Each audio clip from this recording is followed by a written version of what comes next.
Allah inşallah onun hürmeti, bizi hürmetine inşallah bu dünyada onların muhabbetinden, ahirette onların şefaatinden mahrum etmesin. Amin. Uca bir salavat verelim. Allahümme salli ala Muhammed ve ali Muhammed. Ben misal verilen çok sade, saf misal bizim büyük hocalarımız bize misal veripler, ders okuyor, anlıyor.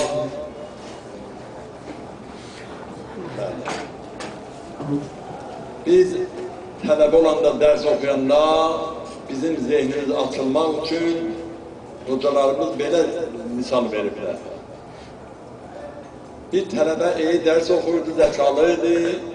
Bir günlerim su lazım oldu, belediye banyosuna gitti, kitabını apardı, parası yok idi. Apardı orada husleliye, kitabı sonra ala, paranı verir. Banyo çalıştıran dedi, ben kitabından istemirəm.